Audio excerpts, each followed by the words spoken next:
नमस्कार बंधुरा आमी सञ्जित सरकार तोमरा देखছো सञ्जित स्टाडी सेंटर। आजकेर এই ভিডিওটি গুরুত্বপূর্ণ হতে চলেছে দশম শ্রেণীর ছাত্রছাত্রীদের জন্য যারা 2026 সালে মাধ্যমিক পরীক্ষা দিতে চলেছো।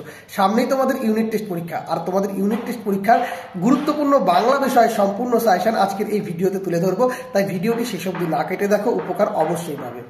দেখো বন্ধুরা, বাংলা বিষয় পড়বার জন্য সবার আগে আমি তোমাদের বলছি, গল্প হোক বা পদ্য হোক বা প্রবন্ধ হোক বা সহায়ক পাঠ, অবশ্যই টেক্সট বুকটাকে তোমাদের খুব ভালো করে পড়তে হবে। গল্প, কবিতা, প্রবন্ধের ক্ষেত্রে আমি একটা ট্রিক্স তোমাদের বলি, অবশ্যই তোমরা উৎস তো মাথায় রাখবে, তবে গোটা গল্প এবং কবিতার বিষয়বস্তু অর্থাৎ সারমর্ম এবং নামকরণ এটাকে আত্মস্থ করার চেষ্টা করবে। বিষয়বস্তুটাকে গল্পটা পড়ে বা কবিতাটা বুঝে নিজের ভাষায় লেখার চেষ্টা করবে, তাহলে দেখবে যে প্রশ্নই আসুক না কেন তোমরা কিন্তু ঠিক উত্তর করে আসতে পারবে, নোট না পড়া থাকলেও। তাই অবশ্যই বিষয়বস্তুর দিকে অবশ্যই জোর দিবে, যে কোনো গল্প, কবিতা, প্রবন্ধ হোক না কেন, তাতে কোনো ক্ষতি নেই। বুঝতে পেরেছো? তো আজকে যে সাজেশনটা তুলে ধরবো, এই সাজেশনটায় প্রথম ইউনিট টেস্ট যেরকম তোমাদের কার্যকরী হবে, ঠিক তার পাশাপাশি টেস্ট এবং ফাইনালের জন্য কিন্তু এই সাজেশনটি গুরুত্বপূর্ণ হতে চলেছে। আর আমি তোমাদের বড় প্রশ্নের পাশাপাশি ছোট প্রশ্নের কিছু অংশ দেখিয়ে দেবো। দেখো, ছোট প্রশ্নের তো কোনো কমন হয় না, তবে ছোট প্রশ্ন আমি যেগুলো দেখিয়ে দিব সেগুলো তোমরা দেখে রাখলে, তোমরা যদি স্ক্রিনশট নিয়ে নাও বা নোট ডাউন করে নাও বা তোমরা যদি একবার শুনে নাও জিনিসগুলো, তাহলে কিন্তু অনেকাংশে ছোট প্রশ্নই কিন্তু তোমাদের মাইন্ডে সেট হয়ে যাবে, তোমরা কিন্তু লিখে আসতে পারবে। বঙ্গানুবাদও তোমাদেরকে আমি দেখিয়ে দিব। তো এই বঙ্গানুবাদগুলো করলেই যে কমন হবে সেটা বলছি না, জাস্ট প্র্যাকটিসের জন্য বলছি, কারণ বঙ্গানুবাদ সম্পূর্ণ প্র্যাকটিসের উপর ডিপেন্ড করে। 4টা সেন্টেন্স থাকে, তোমরা নিজে যা বুঝছো চলিত ভাষায় লিখে আসবে, তাহলে হয়ে যাবে। একেবারে ব্যাকরণ সম্মতভাবে তোমাকে ইংলিশ থেকে বেঙ্গলিতে ট্রান্সলেট করতে হবে তা নয়। বুঝতে পেরেছো? তো খুব সহজ থাকে বঙ্গানুবাদের জায়গাটা। তো বেশি কথা বাড়াবো না, সরাসরি মূল ভিডিওতে যাবো। ভিডিওটি শেষ অবধি তোমরা অবশ্যই দেখবে এবং দেখবার পরে যদি তোমাদের ভালো লেগে থাকে অবশ্যই লাইক করে দিও, কমেন্ট করে তোমরা তোমাদের মতামত জানিও, বন্ধুদের মধ্যে শেয়ার করে দিও। আর চ্যানেলে প্রথম হয়ে থাকলে অবশ্যই সাবস্ক্রাইব করে পাশে দেওয়া নোটিফিকেশন বেল আইকনটি ক্লিক করে রাখো পরবর্তী আপডেট পাওয়ার জন্য। তো চলো শুরু করা যাক আজকের এই গুরুত্বপূর্ণ ভিডিওটিকে। তো বন্ধুরা, তোমরা জ্ঞানচক্ষু গল্প থেকে মান 3-এর জন্য যে প্রশ্নগুলো রেডি রাখবে। প্রথম প্রশ্ন, রত্নের মূল্য জহুরির কাছে। রত্ন ও জহুরি বলতে কি বোঝানো হয়েছে, এই মন্তব্যের প্রাসঙ্গিকতা লেখো। 2 নম্বর, দুঃখের মুহূর্তে তপন গভীরভাবে কি সংকল্প করেছিল, এই সংকল্পের কারণ কি। 3 নম্বর, পৃথিবীতে এমন অলৌকিক ঘটনাও ঘটে, কোন ঘটনা, কেন তা অলৌকিক। 4 নম্বর, তপনেরই বা লেখক হতে বাধা কি, তপনের লেখক হতে বাধা নেই কেন, এজন্য সে কী করেছিল। 5 নম্বর, এর মধ্যে তপন কোথা, এর মধ্যে বলতে কিসের মধ্যে, সেখানে তপন নেই কেন। 6 নম্বর, পত্রিকাটি সকলের হাতে হাতে ঘোরে, কোন পত্রিকা, কেন তা সকলের হাতে হাতে ঘুরেছিল। এই মান 3-এর প্রশ্নগুলো তোমরা খুব ভালোভাবে রেডি করে নাও। জ্ঞানচক্ষু গল্পের 5 নম্বর মানের প্রশ্নগুলো তোমরা এবার দেখে নাও। প্রথমেই দুটো চরিত্রকে খুব ভালোভাবে দেখবে, তার ভিতরে জ্ঞানচক্ষু গল্প অবলম্বনে তপন চরিত্র কিন্তু খুবই গুরুত্বপূর্ণ। কোনো কোনো স্কুলে যদি মেসোমশাইয়ের চরিত্র বলে থাকে তবে সেটা অবশ্যই দেখে রাখবে। 2 নম্বর প্রশ্নটাকে খুব ভালোভাবে লক্ষ্য করো। কিন্তু নতুন মেসোকে দেখে জ্ঞানচক্ষু খুলে গেল তপনের। তপনের জ্ঞানচক্ষু কীভাবে খুলল, তার প্রকৃত জ্ঞানচক্ষু কীভাবে খুলেছিল। জ্ঞানচক্ষু গল্পে তপনের কিন্তু 2বার জ্ঞানচক্ষু খুলেছিল। তো সেই পার্টগুলো তোমাদের লিখতে হবে। এই পার্টটা ঠিকঠাক করে তোমরা যদি পেরে যাও তাহলে কিন্তু জ্ঞানচক্ষু গল্পের নামকরণটাও তোমাদের অনেকাংশে হয়ে যাবে। আবার এই প্রশ্নটাকে কেন্দ্র করে 3 নম্বরের প্রশ্ন হতে পারে। কীরকম টাইপের প্রশ্ন হতে পারে, উত্তর কিন্তু প্রায় একই হবে। এ বিষয়ে সন্দেহ ছিল তপনের, কোন বিষয়ে সন্দেহের কথা বলা হয়েছে, তা কিভাবে দূর হয়েছিল।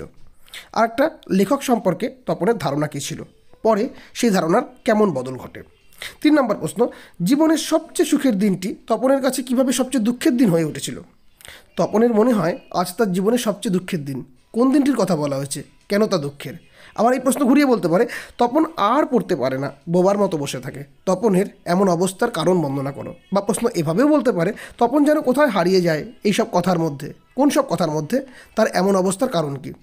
অর্থাৎ তপন যে গল্পটা লিখেছিল সেই গল্প ছাপা হওয়ার পরে তপনের কি অবস্থা হয়েছিল সেই কেন্দ্রিক প্রশ্ন। দেখো, একটা কথা বলে দিই, যে কোনো গল্প হোক বা কবিতা হোক, তার বিষয়বস্তু বা সারমর্মটা তোমরা যদি আত্মস্থ করতে পারো, তা যদি নিজের ভাষায় লিখতে পারো, প্রশ্ন যেভাবেই আসুক না কেন তোমরা কিন্তু লিখে আসতে পারবে। একদম প্রপারলি নোট ভিত্তিকই লিখতে হবে তা নয়, পাঠ্য বই ভিত্তিক তোমরা অবশ্যই সেই জিনিসগুলোকে যদি লিখে আসতে পারো তোমরা কিন্তু ছাক্কা নাম্বার পাবে। বোঝা গেল? এবার অশোকে একজন থেকে মান 3-এর প্রশ্নগুলো দেখে নাও। প্রথম প্রশ্ন, সব চূর্ণ হয়ে গেল, জ্বলে গেল আগুনে। সব বলতে কী কী, মানে সব বলতে কী কী বোঝানো হয়েছে, কী কী জ্বলে গিয়েছিল বা চূর্ণ হয়েছিল তা কবিতা অবলম্বনে লেখো। 2 নম্বর, নেমে এলো তার মাথার উপর, কার মাথার উপর, কী নেমে এলো। 3 নম্বর, আমি তাকে ছেড়ে দিলাম, কে কাকে ছেড়ে দিলেন, এবং তিনি কোথায় গেলেন? 4 নাম্বার, সেই মেয়েটির মৃত্যু হলো না, সেই মেয়েটি আমার অপেক্ষায়। কোন মেয়েটি? কেন তার মৃত্যু হলো না বা কেন সে অপেক্ষারত?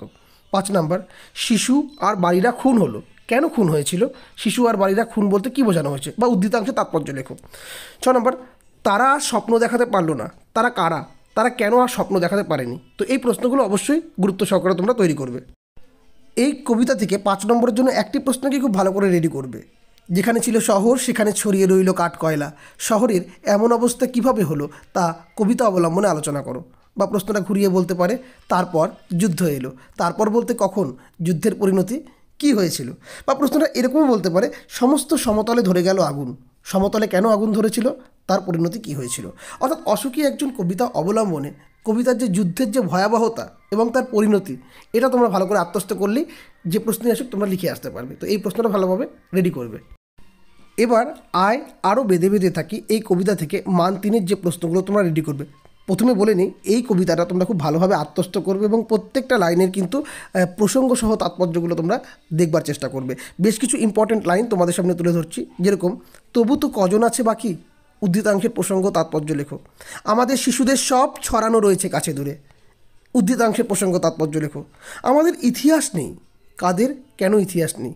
বা প্রশ্ন বলতে পারে উদ্ধৃতাংশের প্রসঙ্গ তাৎপর্য, প্রশ্নটা ঘুরিয়ে আসতে পারে। আমি জাস্ট লাইনগুলো বলছি যেগুলো গুরুত্বপূর্ণ। আমরাও তবে এই মুহূর্তে মরে যাব নাকি, উদ্ধৃতাংশের প্রসঙ্গ তাৎপর্য লেখো। আমাদের পথ নেই কোনো, কাদের কেন পথ নেই, উদ্ধৃতাংশের প্রসঙ্গ তাৎপর্য লেখো। তো বেশ কিছু লাইন, এই লাইনগুলো খুব গুরুত্বপূর্ণ লাইন, এই লাইনগুলো খুব ভালো মতো করে তোমরা পড়বে। এই অধ্যায় থেকে 5 নম্বরের জন্য একটি প্রশ্ন খুব ভালো করে রেডি করবে। আয় আরও বেঁধে বেঁধে থাকি, কাদের উদ্দেশ্যে, কোন পরিস্থিতিতে, কেন এই আহ্বান? বা আয় আরও বেঁধে বেঁধে থাকি কবিতার বিষয়বস্তু লেখো। তো এই পার্টগুলো ভালো করে পড়বে। যে কোনো গল্প কবিতার, বারবার করে বলছি, তোমরা শুধু বিষয়বস্তুটাকে আত্মস্থ করে নাও, দেখবে যে প্রশ্নই আসুক তুমি নিজের ভাষায় লিখে আসতে পারবে। এবার আফ্রিকা কবিতা থেকে মান 3-এর প্রশ্নগুলো দেখে নাও। অনেকের কাছে কিন্তু এই আফ্রিকা কবিতাটি অনেক কঠিন লেগে থাকে। আফ্রিকায় টোটাল 5টি প্যারা রয়েছে। সেই 5টি প্যারার ভিতরে প্রথম 4টি পার্টে কিন্তু, মানে 4টি প্যারাতে আফ্রিকা সম্পর্কে নিরাশাবাদ ব্যক্ত করেছে কবি, আর শেষ প্যারাতে কবি আফ্রিকা সম্পর্কে আশাবাদকে ব্যক্ত করেছে। তো প্রত্যেকটা প্যারাকে খুব ভালো করে পড়বে। তার ভিতরে অবশ্যই 1, 3, 4, 5 প্রত্যেকটা প্যারা কিন্তু গুরুত্বপূর্ণ। 1, 3, 4, 5 বেশি গুরুত্বপূর্ণ, আর 5 নাম্বার সর্বশেষ প্যারা কিন্তু সবচেয়ে বেশি গুরুত্বপূর্ণ। সেই 5 নাম্বার প্যারা থেকে যে সমস্ত লাইনগুলো আছে সেই লাইনগুলোকে কেন্দ্র করে যে প্রশ্নগুলো সবচেয়ে বেশি গুরুত্বপূর্ণ সেটা তোমাদের সামনে দেখে দিচ্ছি। উত্তর ঘুরে ফিরে একই হবে। এসো যুগান্তের কবি, যুগান্তের কবি কে, তাকে কেন ডাকা হয়েছে? সেই হোক তোমার সভ্যতার শেষ পুণ্যবাণী, সভ্যতার শেষ পুণ্যবাণীটি কি, কেন তা অনিবার্য? দাঁড়াও ওই মানহারা মানবীর দ্বারে, মানহারা মানবীকে, তার দ্বারে কাকে কেন দাঁড়াতে বলা হয়েছে? বলো ক্ষমা করো কাকে, কার কাছে কেন ক্ষমা চাইতে বলা হয়েছে? গুপ্ত গহ্বর থেকে বেরিয়ে এলো পশুরা, পশুরা বলতে কাকে বোঝানো হয়েছে? গুপ্ত গহ্বর থেকে বেরিয়ে এসে তারা কি করেছিল? এই প্রত্যেকটা প্রশ্নের উত্তর কিন্তু ঘুরে ফিরে একই হবে। প্রশ্ন নানাভাবে আসতে পারে, উত্তর কিন্তু একই হবে। একটু মনোযোগ সহকারে তোমরা কবিতাটিকে খুব ভালো করে পড়বে এবং এই পার্টগুলোকে ভালো করে দেখবার চেষ্টা করবে। 2 নাম্বার, হায় ছায়াবৃতা, কাকে কেন ছায়াবৃতা বলা হয়েছে? বা এলো ওরা লোহার হাত করে নিয়ে, ওরা কারা, ওরা আসবার পর কি হয়েছিল? এলো মানুষ ধরার দল, তারা আসবার পর কি হয়েছিল? 3 নম্বর প্যারা যেটা রয়েছে খুব গুরুত্বপূর্ণ। এই প্রশ্নগুলো কিন্তু একই উত্তর হবে ঘুরে ফিরে, তো ভালো মতো করে পড়বে। আফ্রিকার জন্মবৃত্তান্ত কবিতা অবলম্বনে আলোচনা করা, একেবারে ফার্স্ট প্যারাতে আছে এটি। উদ্ভ্রান্ত সেই আদিম যুগে স্রষ্টা যখন নিজের প্রতি অসন্তোষে নতুন সৃষ্টিকে বারবার করেছিলেন বিধ্বস্ত, এই যে আফ্রিকার ফার্স্ট প্যারাটা খুব ভালো করে করবে। তবে 4 নাম্বার, সমুদ্র পারে সেই মুহূর্তে তাদের পাড়ায় পাড়ায় উদ্ধৃতাংশের তাৎপর্য আলোচনা করা, এটা একদম 4 নম্বর প্যারা এই প্যারাটিকে। তো এই প্যারাগুলো থেকে কিন্তু মান 3-এর প্রশ্নগুলো আসার সম্ভাবনা রয়েছে। তার ভিতরে 1 এবং 2 অর্থাৎ 5 নম্বর প্যারা এবং 3 নম্বর প্যারা থেকে কিন্তু প্রশ্ন আসার সম্ভাবনা বেশি রয়েছে। আফ্রিকা থেকে 5 নম্বর মানের যে প্রশ্ন, হায় ছায়াবৃতা, আফ্রিকা কবিতা অবলম্বনে ছায়াবৃতা সম্বন্ধে কী কী বলা হয়েছে লেখো। তো এই পাঠটা কিন্তু তিনিও বলা হয়েছে। বা এরকম বলতে পারে, সভ্যের বর্বর লোভ কীভাবে নগ্ন করলো, বা চিরচিহ্ন দিয়ে গেল তোমার অপমানিত ইতিহাসে। তো এই পার্টগুলো তুলে তুলে কিন্তু প্রশ্ন হতে পারে। বুঝতে পেরেছো তো? এটা একদম 3 নম্বর প্যারা থেকে কথা বলছি, মানে আফ্রিকার উপর যে চরমতম অত্যাচার করা হয়েছে সেই অংশটা 3 নম্বর প্যারাটাকে খুব ভালো করে পড়তে হবে। যদিও মাধ্যমিক 2026-এ আফ্রিকা থেকে মান 5-এর প্রশ্ন আসার সম্ভাবনা নেই, যেহেতু 2025-এ চলে এসেছে, কিন্তু ইউনিট টেস্ট পরীক্ষা, যেহেতু টেস্ট পরীক্ষা রয়েছে, তো বিভিন্ন স্কুলের টিচারেরা দিয়ে থাকে, তাই এই প্রশ্নটা তোমরা অবশ্যই দেখে রেখো। এইবার তোমাদের প্রবন্ধ হারিয়ে যাওয়া কালি কলম থেকে মান 5-এর জন্য যে প্রশ্নগুলো দেখবে, এই অধ্যায় থেকে কিন্তু 3 নম্বর মানের প্রশ্ন হয় না, এখান থেকে 5 নম্বরের প্রশ্ন হয় আর ছোট প্রশ্ন হয়। বুঝতে পেরেছ? তো চলো দেখে নেওয়া যাক প্রশ্ন। তিনি ছুটলেন কালির সন্ধানে, কে কেন ছুটেছিলেন? ফাউন্টেন পেন বাংলায় কী নামে পরিচিত? এই কলমের জন্ম ইতিহাস লেখো। অর্থাৎ ফাউন্টেন পেনের জন্ম ইতিহাস খুব গুরুত্বপূর্ণ প্রশ্ন। তারপরে আমরা কালি তৈরি করতাম নিজেরাই, প্রাবন্ধিকরা কীভাবে নিজের বাড়িতে কালি তৈরি করতেন বা এই প্রসঙ্গে কালি তৈরির ব্যবস্থা পদ্ধতিটি লেখো। অর্থাৎ প্রাবন্ধিকদের কালি তৈরির পদ্ধতি। 3 নম্বর, আশ্চর্য সবই আজ অবলুপ্তির পথে, সব বলতে কী কী, তা কেন অবলুপ্তির পথে? 4 নম্বর, মুঘল দরবারে একদিন তাদের কত না খাতির কত না সম্মান, কাদের কথা বলা হয়েছে তা সম্পর্কে লেখো। অর্থাৎ লিপিকুশলী বা ক্যালিওগ্রাফিস্টদের সম্পর্কে যা বলা হয়েছে সেটা তোমাদের লিখতে হবে। এরপর লেখালেখিকে ছোটোখাটো অনুষ্ঠান বলার কারণ কী? 6 নম্বর, প্রাবন্ধিক কীভাবে কলম ও লেখার পাত তৈরি করতেন? 7 নম্বর, কলমকে বলা হয় তলোয়ারের চেয়েও বেশি শক্তিধর, এই উক্তির কারণ লেখো। যে কোনো লাইন তুলে প্রশ্নগুলো হতে পারে, তবে এই প্রশ্নগুলো কিন্তু বেশি গুরুত্বপূর্ণ এই পাঠ থেকে। তোমরা চাইলে অবশ্যই অতিরিক্ত প্রশ্নগুলো দেখে রেখো। হারিয়ে যাওয়া কালিকলম প্রবন্ধে ব্যবহৃত বিভিন্ন প্রকার প্রবাদ প্রবচনের ব্যবহার সম্পর্কে লেখো। আমি যদি যীশুখ্রিস্টের আগে জন্মাতাম তাহলে প্রাবন্ধিক কীভাবে কলম তৈরি করতেন? হারিয়ে যাওয়া কালিকলম প্রবন্ধে কালিকলমের প্রতি প্রাবন্ধিকের ভালোবাসা প্রস্ফুটিত করো। এই প্রশ্নগুলো অবশ্যই অতিরিক্ত হিসাবে তোমরা দেখে যেও। এবার তোমাদের সহায়ক পাঠ কোনি থেকে যে প্রশ্নগুলো মান 5-এর জন্য দেখবে। প্রথম প্রশ্ন, আমার বিরুদ্ধে চার্জগুলো স্পষ্ট করে চিঠিতে বলা নেই, বক্তার বিরুদ্ধে কি কি চার্জ অভিযোগ উঠেছিল? বক্তা তার কি জবাব দিয়েছিলেন? প্রশ্নটা ঘুরিয়ে বলতে পারে, ক্ষিতীশের বিরুদ্ধে কি কি অভিযোগ উঠেছিল, ক্ষিতীশ কি জবাব দিয়েছিলেন? বা টেবিলের মুখগুলি উজ্জ্বল হয়ে উঠল, টেবিলের মুখগুলি কেন উজ্জ্বল হয়ে উঠল? 2 নম্বর, 4 বছরের প্রজাপতির ডানা মেলে দেওয়া, প্রজাপতি কে, তা কিভাবে ডানা মেলে দিল? 3 নম্বর, শরীরের নাম মহাশয়, যাহা সহাইবে তাহাই সহায়, কোন প্রসঙ্গে এই উক্তি? প্রথম দিকে লীলাবতী বিদ্রোহী হয়ে উঠেছিল, লীলাবতী কে, তার বিদ্রোহী হয়ে ওঠার কারণ কি? মানে এই প্রশ্নটারই অনুরূপ প্রশ্ন, উত্তর কিন্তু একই হবে। বিষ্ণুধরকে কেন্দ্র করে প্রশ্ন তোমাদের করতে হবে। বিষ্ণুধরের ডায়েটিং বা কেচ্ছা সাধনের পরিচয়, যে কোনো লাইন তুলে বলতে পারে। বা আরেকটা প্রশ্ন, বিষ্ণুধরকে নিয়ে মেসেজ হচ্ছে নাকি সঙ্গীত চর্চা, বিষ্ণুধরের বডি মেসেজের পরিচয় দাও। খুব ইন্টারেস্টিং পার্ট। 5 নম্বর, চিৎকারটা হতাশায় ভেঙে পড়লো, কেন চিৎকারটা হতাশায় ভেঙে পড়লো? 6 নম্বর, হঠাৎ কনির দুচোখ জলে ভরে এলো, কেন কনির দুচোখ জলে ভরে এলো? এই প্রশ্নগুলো অবশ্যই কনি থেকে খুব ভালোভাবে রেডি করবে। 7 নম্বর প্রশ্ন, আমি আপনার বোনকে সাঁতার শেখাতে চাই, কে কাকে কখন এই প্রস্তাব দেয়? আর এই কনি পাঠ থেকে অতিরিক্ত কয়েকটি প্রশ্ন তোমরা অবশ্যই দেখে যে চ্যাম্পিয়ন তৈরি করা যায় না, চ্যাম্পিয়ন সম্পর্কে ক্ষিতীশের মতামত লেখো। এর পরবর্তী রয়েছে আজ বারণী দিনে গঙ্গাঘাটের বন্দনা দাও। যদিও এই পাঠটি মাধ্যমিক 2025-এ চলে এসেছে, যেহেতু ইউনিট টেস্ট পরীক্ষা তাই বিভিন্ন স্কুলে দিলেও দিতে পারে, তাই দিয়ে দেওয়া। এরপরে জোর বলতে শুধু গায়ের জোর বোঝায় না, কোন প্রসঙ্গে এই উক্তি? তো এই ছিল কোনি থেকে প্রশ্ন। এবার তোমাদের ব্যাকরণ অংশ, কারক ও অকারক। এখান থেকে তোমরা যে প্রশ্নগুলো রয়েছে সেই প্রশ্নগুলো অবশ্যই ভালো করে তৈরি করবে। যদিও ব্যাকরণ অংশে কোনো কমন হয় না, কারণ কারক এবং অকারকে কিন্তু নির্ণয় রয়েছে, সেই নির্ণয়টা কিন্তু অবশ্যই তোমাদের প্র্যাকটিস করতে হবে। যার যতটা ভালো করে এই প্র্যাকটিস আত্মস্থ রয়েছে সে সেই নির্ণয় খুব ভালো করে করতে পারবে। আর কিছু প্রশ্ন রয়েছে, সেই প্রশ্নগুলো একটু দেখে নাও। অকারক কাকে বলে? অকারক পদ কয় প্রকার ও কী কী? বিভক্তি ও অনুসর্গ কাকে বলে? বিভক্তি এবং অনুসর্গের পার্থক্য লেখো। অনুসর্গ কোন ধরনের পদ? সম্বন্ধ পদ কারক নয় কেন? সংজ্ঞাসহ উদাহরণ পড়বে বেশ কিছু সংজ্ঞা, যেরকম মুখ্য কর্ম এবং গৌণ কর্ম, প্রাণীবাচক কর্ম ও বস্তুবাচক কর্ম, প্রযোজক কর্তা, প্রযোজ্য কর্তা, ব্যতিহার কর্তা, সমধাতুজ কর্তা। তারপরে তির্যক বিভক্তি ও শূন্য বিভক্তি কাকে বলে?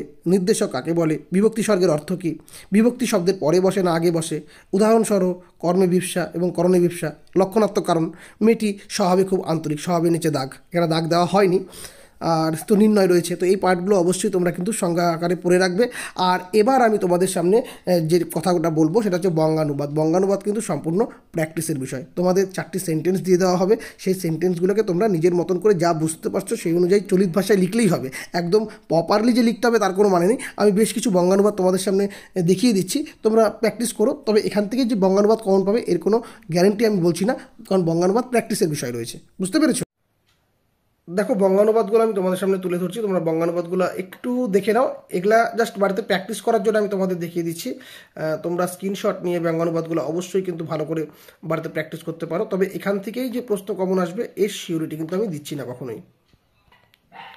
এই বঙ্গানুবাদগুলো প্র্যাকটিস করলে তোমরা অনেকাংশে উপকার পাবে, তোমরা কিছু বুঝতে পারবে। এরপরে যে বঙ্গানুবাদগুলো রয়েছে দেখো, আমি তোমাদের সামনে দেখিয়ে দিচ্ছি। এগুলো প্রত্যেকটা গুরুত্বপূর্ণ বঙ্গানুবাদ, খুব সহজ আসে।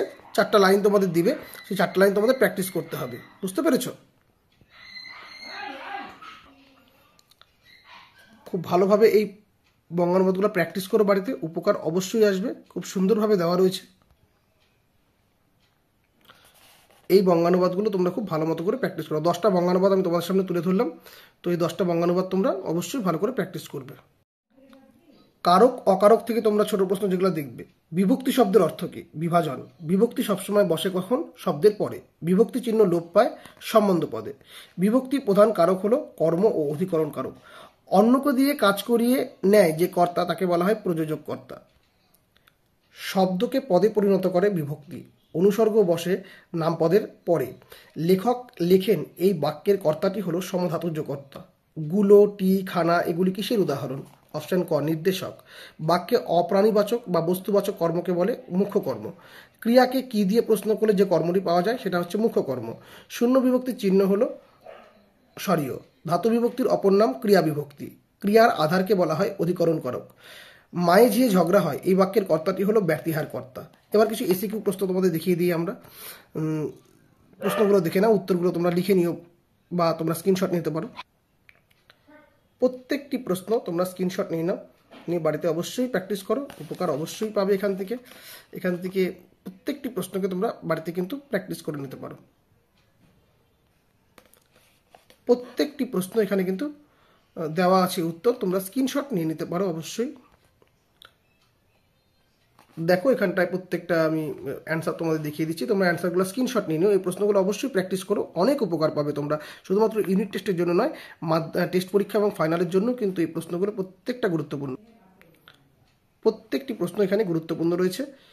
তো এবার কারক নির্ণয় সূত্রটা একটু দেখে নাও। ক্রিয়াপদকে কে বা কারা দিয়ে প্রশ্ন করলে পাওয়া যায় কর্তৃকারক। ক্রিয়াপদকে কি বা কাকে দিয়ে প্রশ্ন করলে পাওয়া যায় কর্মকারক। ক্রিয়াপদকে কার দ্বারা বা কি দিয়ে বা কিসে দিয়ে প্রশ্ন করলে পাওয়া যায় করণকারক। ক্রিয়াপদকে কার জন্য, কি জন্য, কিসের নিমিত্তে দিয়ে প্রশ্ন করলে পাওয়া যায় নিমিত্তকারক। ক্রিয়াপদকে কোথা থেকে, কার থেকে, কি থেকে দিয়ে প্রশ্ন করলে পাওয়া যায় অপাদানকারক। ক্রিয়াপদকে কোথায়, কখন, কিসে দিয়ে প্রশ্ন করলে পাওয়া যায় অধিকরণ কারক। এবার কয়েকটা আমি তোমাদের দেখিয়ে দিই। এই পার্টগুলো অবশ্যই একটুখানি তোমরা নির্ণয় পার্ট, এটা অবশ্যই এই নির্ণয় পার্টগুলো তোমরা একটু দেখে রেখো, উপকার অবশ্যই পাবে, বুঝতে পারবে আশা করি।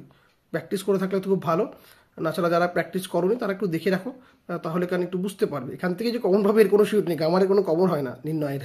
হ্যাঁ, তো এই প্রশ্নগুলো দেখে রাখো। অসুখী একজন কবিতা থেকে কয়েকটা এমসিকিউ তোমরা দেখে নাও। এমসিকিউ এবং এসিকিউ তোমাদের দুটোই দেখিয়ে দিচ্ছি। কথক বিদায় নেওয়ার পর কয়টি সপ্তাহ বা কয়টা বছর কাটার কথা বলা হয়েছে? একটি।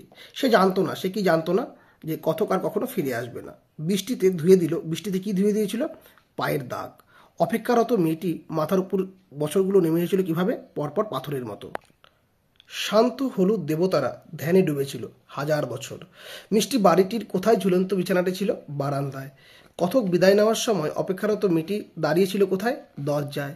অশোকী একজন কবিতায় দেবতাদের বিশেষণ দেওয়া হয়েছে শান্ত হলুদ। তারপর যুদ্ধ এলো। যুদ্ধ হয়েছিল কিরকম? রক্তের এক আগ্নেয় পাহাড়ের মতো। অশোকী একজন কবিতায় মৃত্যু হয়নি কার? মেয়েটির। অশোকী একজন কবিতায় যে কালো দাগটির কথা বলা হয়েছে তা হলো রক্তের। অশোকী একজন কবিতায় উল্লেখিত বিভৎস মাথাগুলি ছিল কাদের? মৃত পাথরের মূর্তির। এবার চলে আসো এসিকিউ প্রশ্নগুলো তোমরা দেখে নাও। আমি প্রশ্নটা পড়ছি না, তোমরা জাস্ট স্ক্রিনশট নিয়ে নিতে পারো। এই যে প্রশ্নগুলি রয়েছে, প্রশ্নগুলো তোমরা একটু দেখে নাও বা স্ক্রিনশট নিয়ে নাও বা লিখে নিতে পারো। প্রশ্নগুলো খুব গুরুত্বপূর্ণ রয়েছে। এই প্রশ্নগুলো অবশ্যই দেখো, ছোট প্রশ্নের জন্য উপকার অবশ্যই পাবে। বুঝতে পেরেছো? আয় আরও বেঁধে বেঁধে থাকি থেকে এমসিকিউ এবং এসিকিউ দেখে নাও। আমাদের ঘর গেছে উড়ে পংক্তিটির ভাবার্থ হলো আকস্মিক বিপর্যয়ে ঘর ধ্বংস হয়ে গেছে।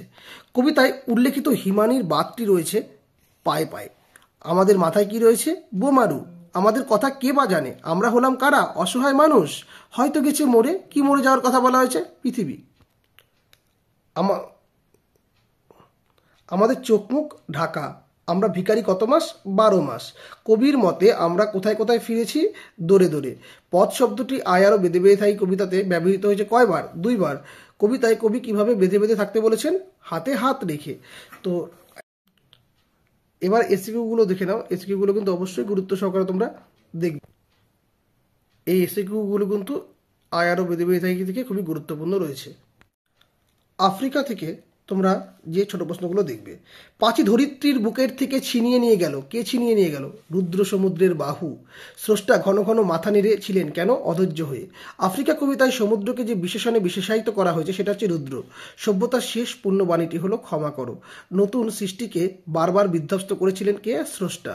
আপনাকে উগ্র করে, কে নিজেকে উগ্র করেছিলেন? আফ্রিকা। মন্দিরে কি বাজছিল? পুজোর ঘণ্টা। শিশুরা খেলছিল কোথায়? মায়ের কোলে। প্রদোষকালে পশুরা বেরিয়ে এসেছিল কোথা থেকে? গুপ্ত গহ্বর থেকে। অশুভ ধ্বনিতে দিনের অন্তিম কাল ঘোষণা করেছিল পশুরা। কবির সঙ্গীতে বেজে উঠেছিল সুন্দরের আরাধনা। রুদ্র সমুদ্রের বাহু আফ্রিকাকে ছিনিয়ে নিয়ে বেঁধে ফেলেছিল কিসে? বনস্পতির নিবিড় পাহারায়। আফ্রিকা বিরূপের ছদ্মবেশে বিদ্রুপ করেছিল কাকে? ভীষণকে। এলো ওরা, ওরা যা নিয়ে এসেছিল তা কি? লোহার হাতকড়ি। ক্ষমা করো, কার কাছে ক্ষমা চাওয়া হয়েছে? আফ্রিকা। ক্ষমা করো, কাকে ক্ষমা চাইতে বলা হয়েছে? যুগান্তরের কবিকে। ঘোষণা করলো দিনের অন্তিম কাল। দিনের অন্তিম গান ঘোষণা হয়েছিল ঝঞ্ঝা বাতাসে। কালো ঘোমটার নিচে অপরিচিত ছিল কি? মানব রূপ। কার? আফ্রিকার। মানে এখানটা কিন্তু ভালো করে বুঝতে লাগবে। চিরচিহ্ন দিয়ে গেল কি? অপমানিত ইতিহাসে। নিভৃত অবকাশে আফ্রিকা সংগ্রহ করেছিল কি? দুর্গমের রহস্য। এবার এসিকিউগুলো তোমরা একটু দেখে নাও। আমি জাস্ট কয়েকটি করে প্রশ্ন তোমাদের সামনে তুলে ধরছি। এই প্রশ্নগুলো পড়লে তোমাদের কনসেপ্টগুলো ক্লিয়ার হয়ে থাকবে এবং তোমরা আশা করি ছোট প্রশ্নের উত্তর করে আসতে পারবে যদি একটু পড়া থাকে তোমাদের গল্প কবিতাগুলো ভালোভাবে। জ্ঞানচক্ষু থেকে তোমরা যে ছোট প্রশ্নগুলো পড়বে। তপন মামা বাড়িতে এসেছিল কি? ছোট মাসির বিয়ে উপলক্ষে। সন্ধ্যাতারা পত্রিকায় প্রকাশিত তপনের গল্পের নাম কি ছিল? প্রথম দিন। ছোট মাসির সঙ্গে তপনের বয়সের ব্যবধান প্রায় বছর 8। যেন নেশায় পেয়েছে। এক্ষেত্রে নেশাটি হলো গল্প লেখা। তপনের নতুন মেশো প্রবলভাবে গল্প করেন খবরের কাগজের কথা নিয়ে। এদেশের কিছু হবে না বলে তপনের মেশো চলে যান। কি কোথায় চলে যান? সিনেমা দেখতে। তারপরে কি আছে? ছাদে উঠে তপন চোখ মোছে, শার্টের তলা উল্টে। তপনের নতুন মেসোমশাইয়ের পেশা কি ছিল? কলেজের প্রফেসর। এরপরে কি? তপন মনে মনে পুলকিত হয়েছিল মাসির হইচয়ে। ছোট মাসির ডিম ভাজার সঙ্গে খেয়েছিলেন কি? চা। তপনের চিরকালীর বন্ধু কে ছিল? ছোট মাসি। বাড়ির সকলের ঠাট্টা তামাশার মধ্যে তপন গল্প লিখেছিল 2-3টি। তপন তার লেখা গল্পের কথাটি সর্বপ্রথম কাকে জানিয়েছিল? ছোট মাসিকে। মাসি বলে মেশোর উপযুক্ত কাজ হবে সেটা। উপযুক্ত কাজটি কি? তপনের গল্প ছাপিয়ে দেওয়া। শুধু এটাই জানা ছিল না যে তপনের অজানা বিষয়টি হলো মানুষই গল্প লিখতে পারে। যার জন্য হাঁ করে আছে তপন। তপন কিসের জন্য হাঁ করেছিল? স্বরচিত গল্পটি আটোসাটো ছাপার অক্ষরে দেখার জন্য। মেশোর মুখে করুণার ছাপ দেখে তপন আহ্লাদে কাঁদো কাঁদো হয়ে যায়। তপন দুপুরবেলা গল্প লিখতে কোথায় গিয়েছিল? ছাদে। তপন বইটা ফেলে চলে যায় ছাদে। তপনের মাথায় ঢোকে নাকি সে কি পড়ছে। কয়েকটা ইম্পর্টেন্ট নোটস তোমরা এই গল্প থেকে জেনে রাখো। আরে বাবা খেপছিস কেন? বা তা হোক নতুন নতুন অমন হয়। এই উক্তিগুলো কে করেছিল? ছোট মাসি। তোমার গল্প আমি ছাপিয়ে দেব, এদেশের কিচ্ছু হবে না। তপন তোমার গল্প তো দিব্যি হয়েছে, এটা খুব ভালো, ওর হবে। এই সমস্ত উক্তিগুলো করেছিল ছোট মেশো। তা ওরকম একটি লেখক মেশো থাকা মন্দ নয়। আমাদের থাকলে আমরাও চেষ্টা করে দেখতাম। এই উক্তিগুলো করেছে মেজো কাকু। বাবা তোর পেটে পেটে এত কিরে, তোর যেতে কি পায়া ভারী হয়ে গেল। এই উক্তিগুলো কিন্তু তপনের মায়ের। এবার এসিকিউ প্রশ্নগুলো তোমরা অবশ্যই দেখে নাও। এসিকিউ প্রশ্নগুলো অবশ্যই তোমরা কিন্তু এখান থেকে দেখে নাও এবং পড়বে অবশ্যই। কনসেপ্ট তোমাদের কিন্তু ক্লিয়ার হবে। প্রত্যেকটি ছোট প্রশ্ন তোমাদের সামনে আমি এখানে দেখিয়ে দিচ্ছি তোমাদের সুবিধার্থে। তোমরা অবশ্যই প্রশ্নগুলো নোট ডাউন করে নিতে পারো বা স্ক্রিনশট নিয়ে অবশ্যই কিন্তু পড়ে ফেলতে পারো। অনেকটা উপকার পাবে। এখান থেকে ছোট প্রশ্ন কমন পাবে এরকম বলছি না, কিন্তু তোমাদের বেসিক কনসেপ্ট ক্লিয়ার হয়ে থাকবে। ভাগ্য ভালো থাকলে এখান থেকে তোমরা কমন পেয়েও যাবে। কারণ এক এক স্কুলে এক এক রকমের প্রশ্ন হয়। বিভিন্ন টিচাররা বিভিন্ন মানসিকতা নিয়ে প্রশ্ন করে। কোনো কোনো স্কুলে প্রশ্ন টাফ হয়। তো সেক্ষেত্রে মাত্র কয়েকটি প্রশ্ন দিতে কমন হয় না। তবে এই প্রশ্নগুলো দেখে গেলে তোমরা উপকার অনেক পাবে এবং ছোটো প্রশ্ন সম্বন্ধে কনসেপ্ট তোমাদের ক্লিয়ার থাকবে। বোঝা গেল? তো এই ছিল আজকের ভিডিওটি এখানেই শেষ করছি। ভিডিওটি ভালো লেগে থাকলে অবশ্যই লাইক করো, কমেন্ট করে তোমরা তোমাদের মতামত জানিও, বন্ধুদের মধ্যে শেয়ার করো। চ্যানেলে প্রথম হয়ে থাকলে অবশ্যই সাবস্ক্রাইব করে পাশে দেওয়া নোটিফিকেশন বেল আইকনটিকে ক্লিক করে রেখো পরবর্তী আপডেট পাওয়ার জন্য। তো আজকের মতো এখানেই শেষ করছি। এতক্ষণ আমার সঙ্গে থাকার জন্য তোমাদের সকলকে অসংখ্য ধন্যবাদ।